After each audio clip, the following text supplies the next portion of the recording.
오늘 저녁 우리에게 주신 하나님의 말씀은 누가복음 15장 11절에서 32절 말씀, 신약성경 120면입니다.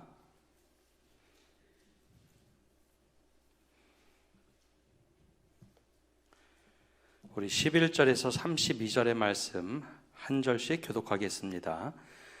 또 이르시되 어떤 사람에게 두 아들이 있는데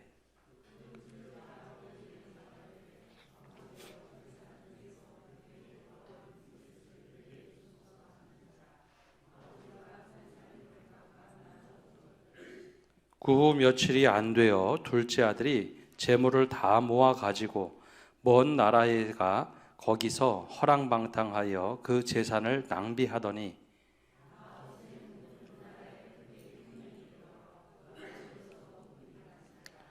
가서 그 나라 백성 중 한 사람에게 붙여 사니 그가 그를 들로 보내어 돼지를 치게 하였는데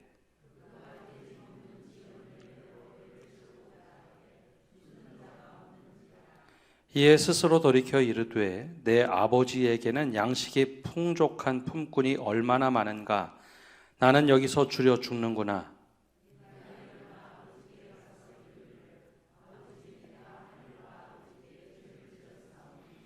지금부터는 아버지의 아들이라 일컬음을 감당하지 못하겠나이다. 나를 품꾼의 하나로 보소서 하리라 하고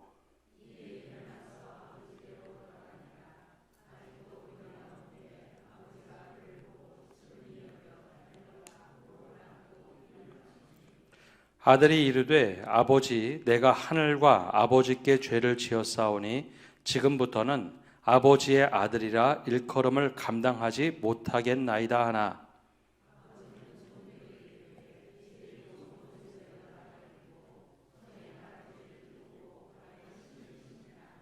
그리고 살진 송아지를 끌어다가 잡으라 우리가 먹고 즐기자.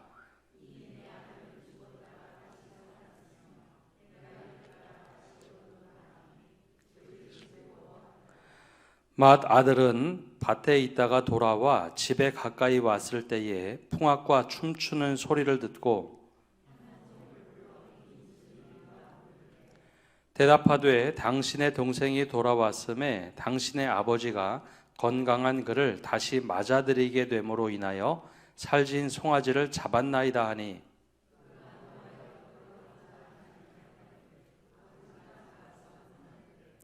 아버지께 대답하여 이르되 내가 여러 해 아버지를 섬겨 명을 어김이 없거늘 내게는 염소 새끼라도 주어 나와 내 벗으로 즐기게 하신 일이 없더니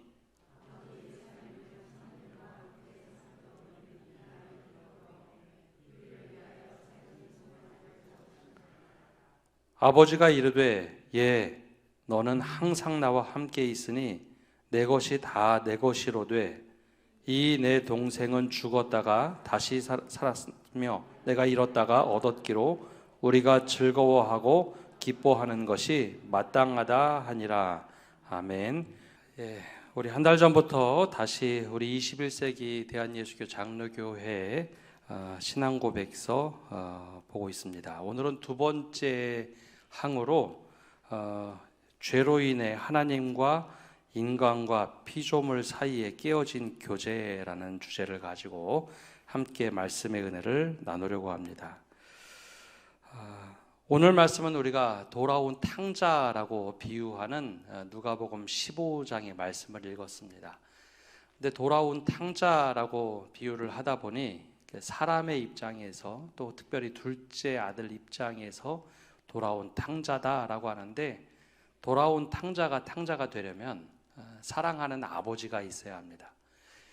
정말 인격적이고 사랑에 넘치는 아버지가 있어야 탕자가 마음을 돌이켜서 고향에 돌아와도 맞이해 줄 아버지가 있어야 돌아온 탕자가 되는 것이지 만약에 굉장히 엄한 아버지가 있어서 돌아오자마자 너 이런 것 어떻게 이럴 수가 있어 나가 그러면 돌아온 탕자가 아니라 쫓겨난 아들이 될 겁니다. 그러니까 아버지 이야기 때문에 돌아온 탕자가 될 수 있죠.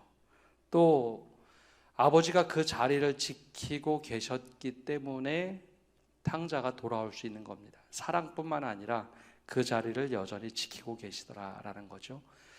만약에 아버지가 돌아가시거나 그 자리를 지키고 있지 않았다면 아마 첫째 아들과 대판 싸웠을 겁니다. 첫째 아들이 절대로 동생을 맞이해 줄 리가 없지요. 내용 전체를 보면 아버지가 있기 때문에 돌아온 탕자가 됩니다. 인간의 죄 문제도 하나님의 인격과 사랑이 있기 때문에 깨어진 관계 속에서도 하나님께서 어떻게 하면 회복시킬까, 그 관점으로 죄를 바라보고 단절된 교제가 우리 문제로 인해 생겼지만 하나님께서는 여전히 하나님과의 그 친밀한 사귐을 하고자 하는 그 의지를 가지고 우리를 회복시키시려고 하는 겁니다. 그런 의미에서 죄로 인해 깨져버린 교제가 의미가 있는 겁니다. 최근에 인류가 만들어낸 기술력으로 가장 최고로 꼽는 것이 이제 AI 로봇들입니다. 인류가 만든 기계들 중에 인류를 위협한다라고 하는 AI 기계들, 만약에 그 규칙을 우리가 정해놓고 운영을 하는데 만약에 규칙을 깨뜨리기 시작하면 사람들은 어떻게 반응할까요? 우리가 애지중지 만들고 모든 지식, 딥러닝이라는 기술력을 통해서 사람이 하는 모든 행동, 생각들, 수많은 자료들을 다 컴퓨터에 넣기 시작합니다. 그런데 만약에 사람들을 위협한다, 우리랑 비슷하게 됐다, 우리를 뛰어넘는다면 어떤 일을 할까요? 아마 셧다운이라는 거, 즉 딱 멈춰놓고 그걸 폐기해 버릴 겁니다. 사람을 위협해? 우리랑 똑같아져? 아니, 우리보다 더 뛰어나다고? 그리고 사람을 위협한다면, 똑같이 되고자 한다면 그걸 멈춰버리고 말 겁니다. 왜냐하면 AI라는 기계는 영혼이 없습니다. 영혼이 없다는 것은 선악을 분별할 수 있는 능력도 없고, 더 나아가서 죄책감이라는 것도 없기 때문에 어느 정도 이상의 기술력이 또 지식이 축적이 되고 나면 사람을 위협할 수 있겠죠. 그러면 당연히 우리는 그것을 멈춰버리고 말 겁니다. 인격인 존재로 만들지 못했고 또 인격이라는 존재로 만들 수도 없고 그걸 부여해 주지도 않았죠. 근데 하나님께서는 사람을 창조하실 때 로봇으로 만든 것이 아니라 우리에게 인격도 넣어주시고 또 하나님의 형상이라는 그 영으로 만든 존재가 사람입니다. 그래서 사람을 만들고 나서 너무나 하나님께서는 행복해 하셨습니다. 야, 보기에 참 좋다. 나의 모습으로, 나의 관계성으로 만들어 놓은 사람들. 물론 세상을 만들고 보기에 참 좋았다라고 하셨지만 특별히 인간을 통해서는 하나님께서 하나님이 할 수 있는 모든 최선을 다해서 영을 불어넣고 살아있는 생명으로 만드셨죠. 그리고 세상을 다스리는 권세를 우리에게 주셨습니다. 이름을 붙일 수 있도록, 그리고 또 세상을 다스릴 수 있도록 그렇게 하나님께서는 우리에게 허락해 주셨죠. 우리 인격도 불어넣어 주셨습니다. 그리고 나서 하나님께서는 약속을 하셨죠. 언약을 하십니다. 그 언약 관계는 부부의 언약 관계와 참 비슷합니다. 청년 둘이, 남자와 여자가 사랑을 했습니다. 사랑하면 부부가 될까요? 너무 절절히 사랑하면 부부가 될까요? 아무도 사랑을 해보시지 않은 것처럼 쳐다보시는데 사랑한다고 부부가 되지 않습니다. 사랑하면 연인이 되겠죠. 결혼이라는 것은 약속을 해야 됩니다. 많은 사람 앞에서 서약을 하죠. 근데 그 서약의 내용들이 과거에는 천편일률적이었지만 지금은 좀 신랑 신부들 하는 서약이 좀 다릅니다. 근데 그 서약의 내용을 보면 이 사람의 조건이 바뀐다고 해서 서약을 깨뜨리지 않겠다라는 서약이 담겨져 있습니다. 건강하거나 건강을 잃었거나 부유하거나 가난하거나 이 사람이 어떤 상태에 빠지더라도 나는 이 결혼의 서약을 깨뜨리지 않겠다. 그게 결혼 서약의 주된 내용입니다. 조건이 바뀌었다고 깨뜨리지 않겠다는 거죠. 단 신뢰함, 이 신뢰가 깨져서는 안 된다라는 것을 서약에 담습니다. 근데 그 신뢰가 깨졌을 때 뭐 바람이 난다든지 아니면 이 사람에 대한 신뢰가 완전히 바닥을 쳤을 때 우리는 그것을 보고 좀 어려운 말로 귀책 사유가 있다고 하죠. 신뢰를 깨버린 사람, 그 사람 그런 경우에는 혼인 관계가 깨질 때가 있습니다. 근데 하나님과 사람의 사이가 그렇다는 거죠. 하나님께서 사람을 만드시고 하나님의 형상대로 지은 다음에 너무 보기에 좋고 인격도 불어넣고 모든 것을 다 누리도록 살도록 하셨습니다. 그리고 하나님과 교제를 나눴죠. 그래서 창세기 1장에서 3장까지 보면 하나님과 산책하는 모습도 나옵니다. 아침 저녁에 하나님과 같이 산책하고 하나님이 특별히 에덴 동산이라는 곳을 만들어 놓고 거기서 사람이 살도록 하셨죠. 근데 그곳에는 불을 축적하고 살 필요가 없는 곳입니다. 어디 가도 넉넉한 곳이 에덴 동산이죠. 그래서 그가 수고하는 일은 내가 일을 내서 경작하고 먹는 정도, 축적해서 돈을 벌고 내가 남들보다 더 뛰어난 사람이 되는 게 아니라 하나님과 같이 교제를 나누고 모든 사람들과 교제를 나누며 살 수 있도록 한 곳이 에덴 동산이었습니다. 그리고 그곳에 모든 것을 다스릴 권세도 주셨고 관리하도록 위임도 해놓으셨죠. 그래서 그것은 놀고 먹는 세상이 아니라 우리 에덴 동산 그러면 야 아담과 하와는 좋았겠어 놀고 먹으니까. 근데 놀고 먹는 세상이 아니라 최소한 사람들이 맡은 일을 하면서 즐거움을 누리고 하나님과 함께 더불어 살아가는 곳입니다. 근데 그때 최소한의 언약 장치를 해놓습니다. 사람이 하나님처럼 되지 않도록 하기 위해서 최소한의 넘지 말아야 될 경계선이 창세기 2장 17절에 나오는 말씀인데요. 선악을 알게 하는 나무의 열매를 먹지 말라. 내가 먹는 날에는 반드시 죽으리라 하시니라. 이게 사람하고 한 언약입니다. 모든 권한을 위임해주고 단 이것만큼은 지켜라라는 거였죠. 그러니까 사람의 한계를 기억하라는 겁니다. 우리가 AI라는 로봇을 만들더라도 뭐 이런 거 다 해도 된다, 이런 거 다 해도 된다. 단 사람을 위협하지 말아라. 그 명령을 하는 것과 똑같습니다. 하나님께서는 자신의 한계, 인간의 한계를 딱 정해놓고 선악을 알게 하는 나무의 열매를 먹지 말라. 먹으면 정령 반드시 죽으리라 라고 말씀하셨죠.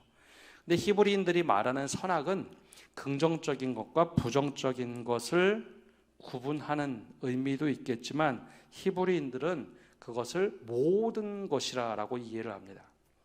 선악을 알게 하는 것은 세상의 모든 이치, 모든 것이다라는 거죠.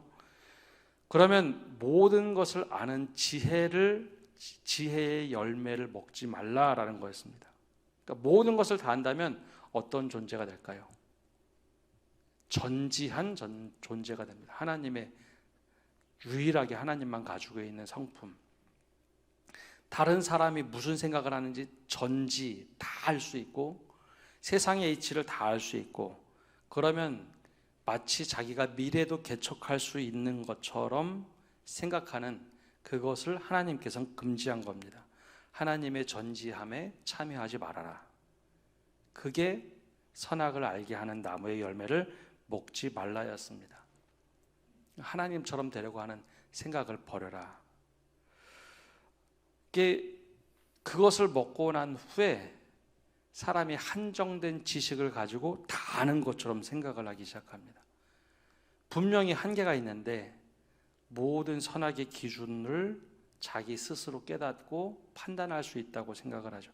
그러면서 하나님의 자리를 꿰찼다라고 생각을 합니다. 다 아니까요. 하나님처럼 되고자 하는 욕망이 차고 넘치기 시작했죠. 분명히 하나님과 약속한 그 최소한의 경계였는데 이거를 깨뜨렸습니다. 만약에 사람이 처음에 말씀드린 대로 로봇을 만들고 로봇이 사람을 죽이기 시작했다. 이 한계는 절대 넘지 말아야 되는데 그렇게 한다면 아마 다 폐기 처분하고 없애버렸을 겁니다. 근데 하나님은 인격이 하나님이었기 때문에 사람을 없앤 것이 아니라 에덴 동산에서 쫓아내죠. 원래 하나님께서는 사람을 너무 선하게 만드셨습니다. 그러나 그걸 먹는 순간 우리가 죽음에 이르는 존재가 되었습니다. 그래서 우리 교리 2-1항에 이렇게 말을 합니다. 우리 2-1항은 함께 읽어보겠습니다. 우리는 선하게 창조된 온 인류와 다른 모든 피조물들이 죄로 말미암아 하나님과 교제로부터 단절되었고 이로 인해 인간과 인간, 인간과 피조물 사이에 교제가 파괴되었음을 믿는다. 죄 때문에 모든 관계가 깨졌다라는 겁니다. 원래 하나님께서 만드신 세상은 선한 세상입니다. 원래 하나님이 자연을 선하게 만드셨습니다. 단 인간만 자유의지가 있어서 악한 일을 택합니다. 물론 이제 다른 관점을 가지고 계신 분들도 있겠지만 교황 프란시스코가 코로나19가 막 돌 때 이런 이야기를 한 적이 있습니다. 한번 자막을 띄워줘 보시면 좋겠는데요. 영어로 된 걸 좀 번역해 봤습니다. 자연이 도대체 어떤 곳인가? 원래 세상은 선하게 만들어졌습니다.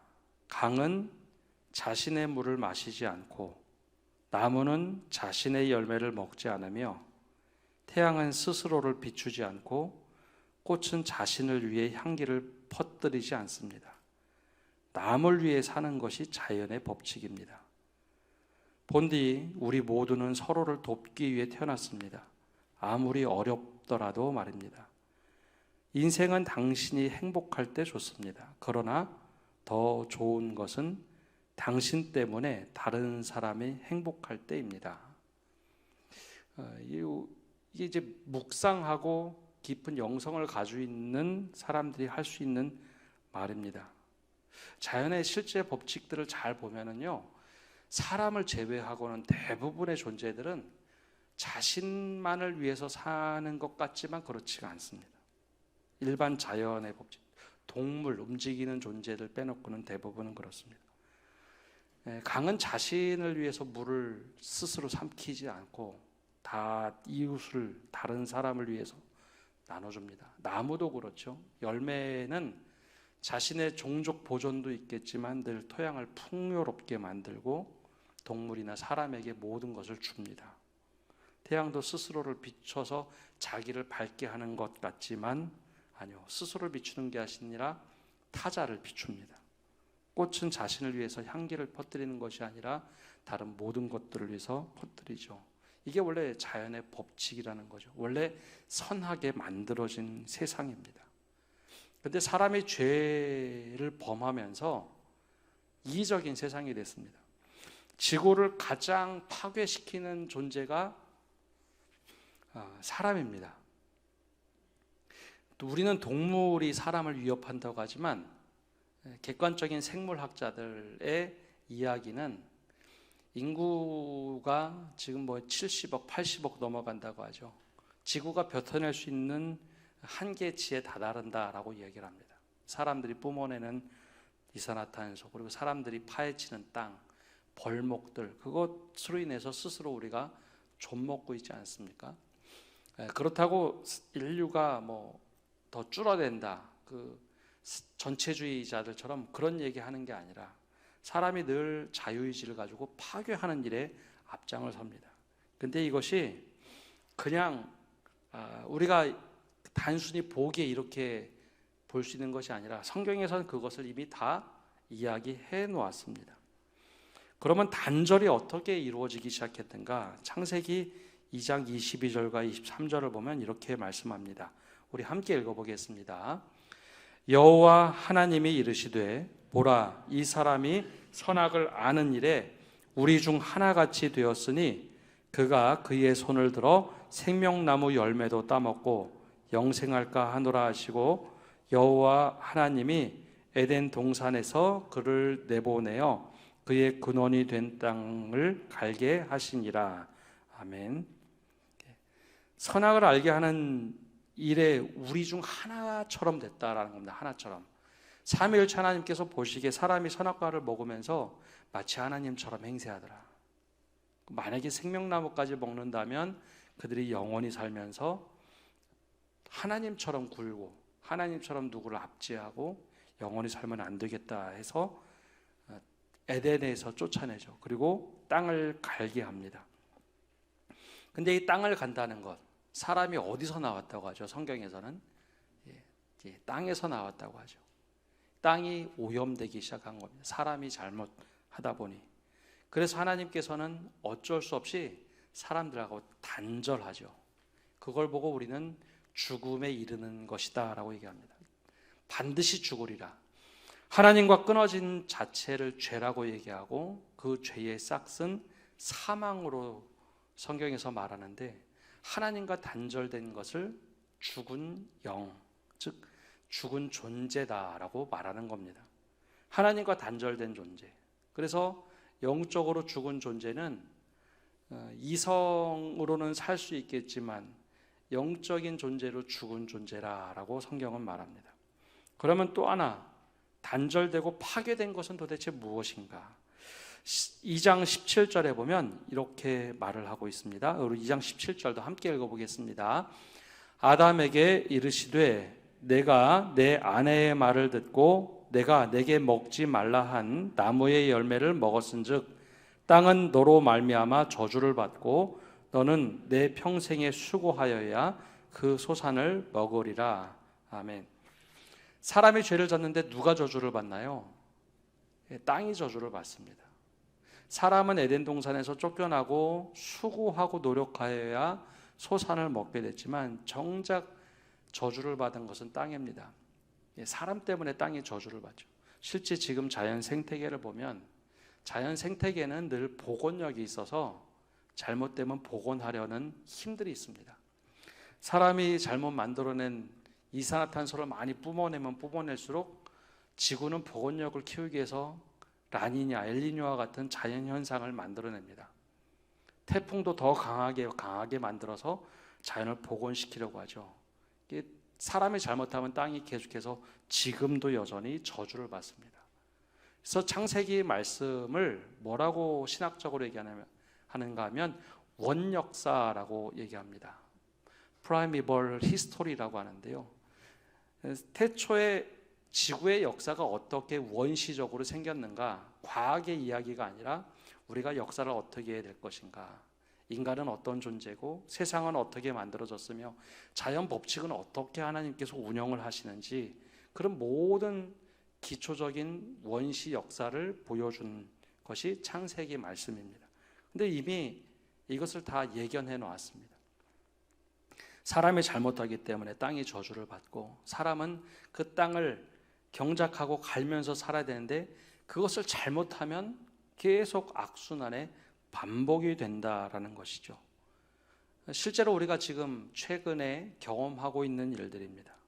하나님과 관계가 끊어지니까 사람과의 관계도 끊어지고, 모든 자연 생태계를 우리가 잘 만든다고, 과학 문명으로 잘 만든다고 했는데 지금 돌아보면 자연을 우리는 깨뜨리는 일에 훨씬 더 앞장을 섰습니다. 하나님과의 관계가 깨지면 사람과의 관계도 깨지게 되어 있습니다. 왜냐하면 자꾸 우리는 선악을 알고 모든 것을 안다고 생각하기 때문에 상대방을 내 기준에 맞춰야 되기 때문에 그것 되지 않으면 파괴적으로 바뀌죠. 그래서 이다시양에는 이렇게 말을 합니다. 우리 이다시양 함께 읽어보겠습니다.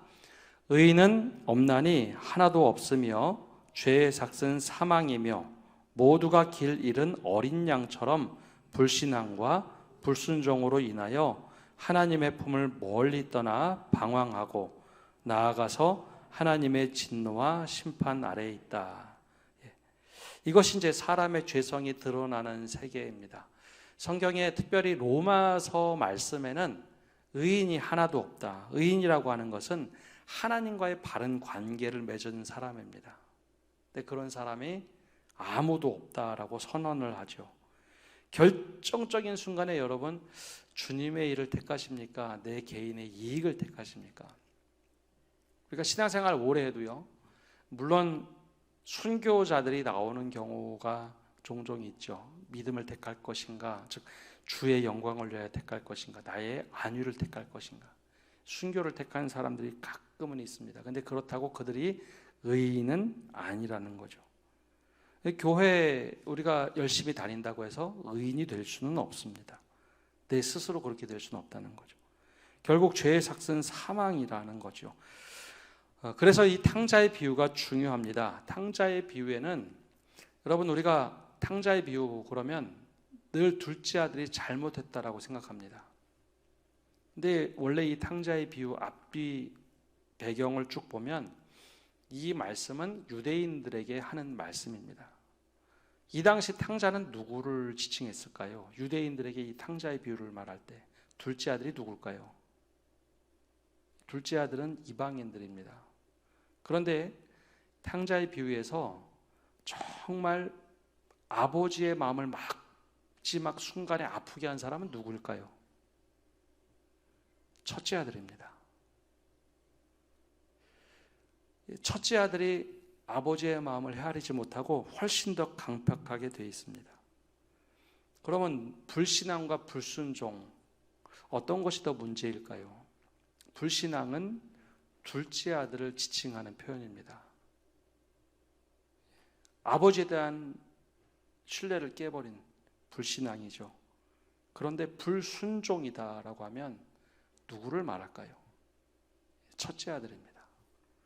항상 같이 있으면서 아버지의 뜻을 헤아리지 못했던 것. 남들이 보면 굉장히 괜찮은 아들처럼 보이는데 정작 그 마음속에는 불순종했던 모습이죠. 그래서 이 예수님의 예화를 가지고 그대로 풀어낸 것이 로마서 1장에서 3장의 말씀입니다. 우리 그리스도인의 입장으로 이것을 좀 더 재해석해서 보면 우리의 신앙이 오히려 첫째 아들과 같을 수 있고, 하나님을 믿지 않는 불신앙의 사람들이, 예수 그리스도를 모르는 사람들의 모습일 수 있습니다. 그래서 그것을 로마서는 유대인과 이방인의 모습으로 비춰서 해석을 했지만 그것은 우리의 이야기도 된다라는 겁니다. 로마서에서는 이 두 부류의 죄악을 이렇게 평가를 합니다. 하나님을 모르는 이방인, 도대체 그들은 어떤 죄로 사는가? 원죄 그러면 그건 아담이 지은 죄를 왜 우리가 덮었어야 되는가? 라고 생각하겠지만, 아까 말씀드린 대로 그 원죄라는 것은 역사 속에서 나타났던 인간의 죄성이 이런 것이다 라는 선언이지, 그것이 물려져 왔다라고 이야기하기는 좀 어렵습니다. 그러면 도대체 이방인들이 가지고 있던 죄, 그럼 그걸 하나님께서는 어떻게 다루시는가? 로마서 1장에 보면 이방인들의 죄에 대해서 하나님이 하시는 일이 있습니다. 3번에 걸쳐서 내버려 두셨다라는 표현을 씁니다. 내버려 두셨다. 하나님께서 그들의 마음의 정욕대로 더러움에 내버려 두시는 것. 이방인들이 자기 마음대로 살자. 야, 너희들 그 마음대로 살 거면 정욕대로 살아봐라. 내버려 두시는 게 저주입니다. 두 번째 26절에 나온 것은 부끄러운 욕심에 내버려 두셨다. 욕심대로 사는 것 내버려 두자 그들이 점점 악한 일을 행합니다.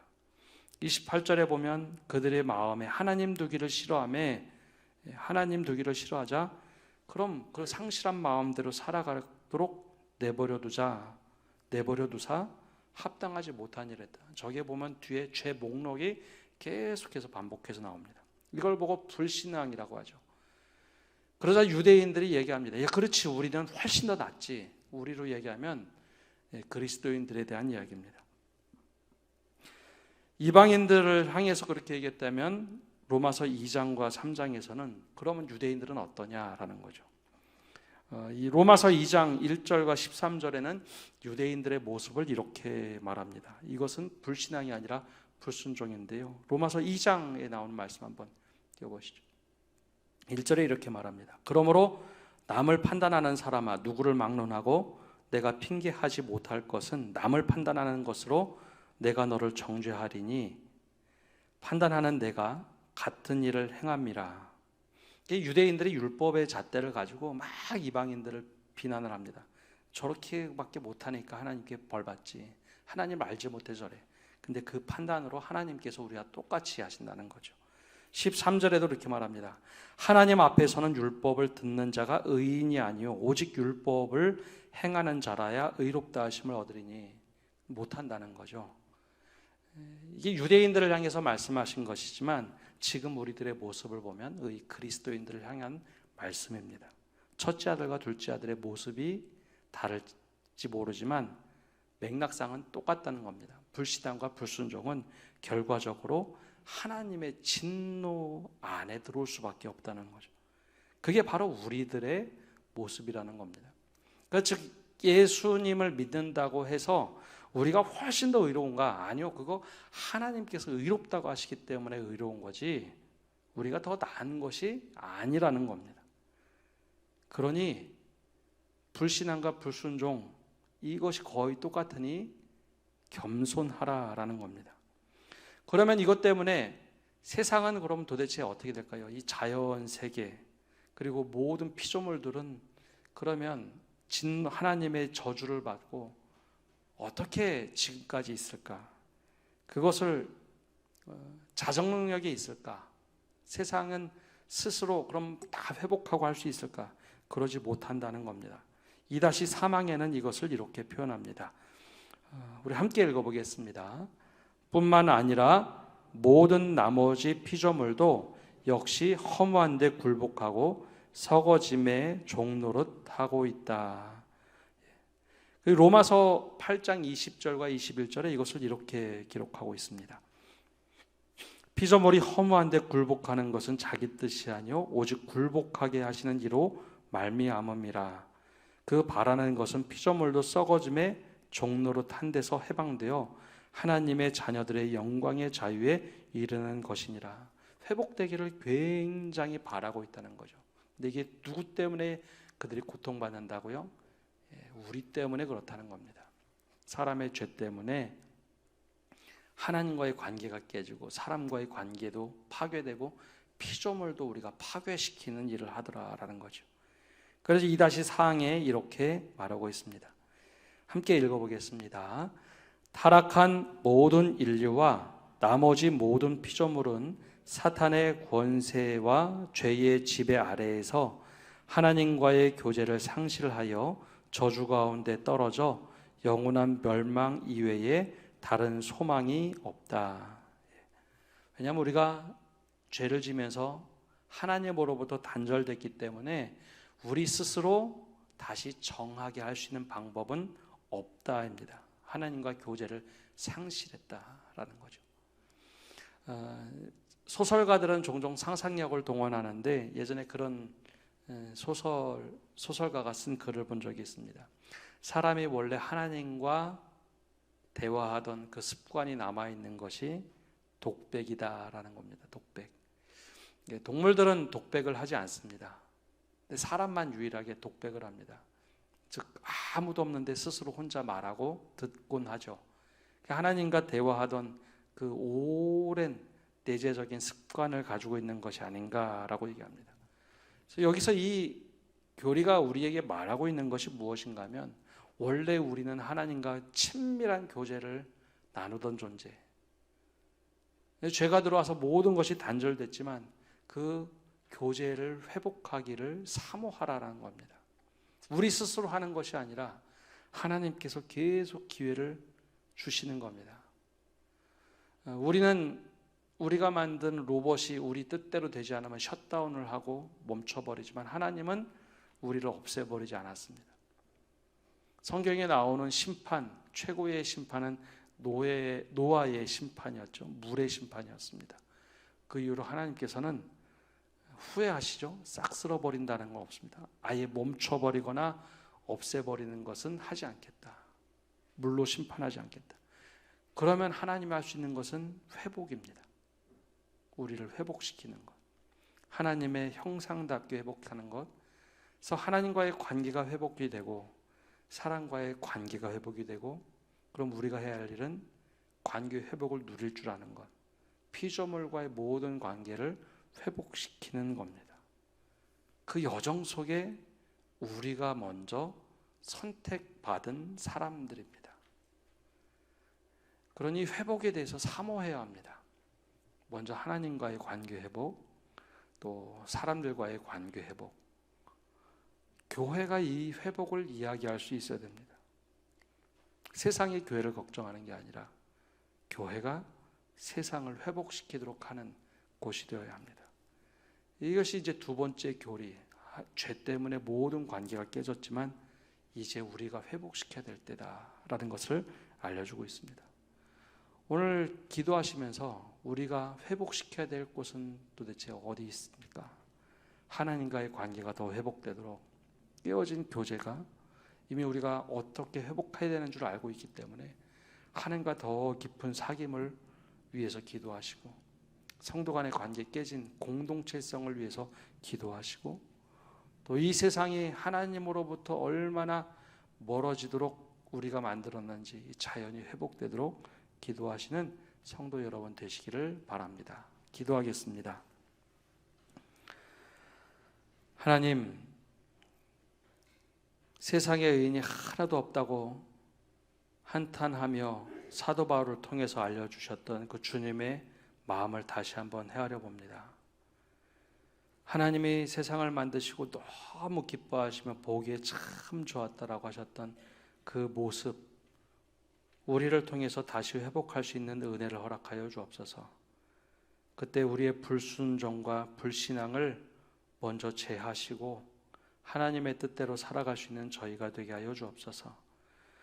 우리 스스로 소망을 발견할 수 없기에 하나님께 소망을 두며 살아갑니다. 주님이 소망 되셔서 먼저 손 내밀어 주시고 우리의 죄를 걷어가 주시고 우리를 향해서 두 팔을 벌리실 때 우리가 주님 안에서 회복되게 하여 주시고, 주님과 더 깊은 관계 속에서 회복될 때 모든 성도들, 가족, 내가 관계하고 있는 모든 사람들과의 관계 속에서도 하나님처럼, 예수님처럼 우리가 행동하여 관계를 회복할 수 있는 은혜를 허락하여 주옵소서. 그래요, 우리가 이 말씀대로 살아갈 수 있는 저희 되도록 축복하여 주옵소서. 모든 것 주님께 맡겨드리며 예수님의 이름으로 기도합니다. 아멘.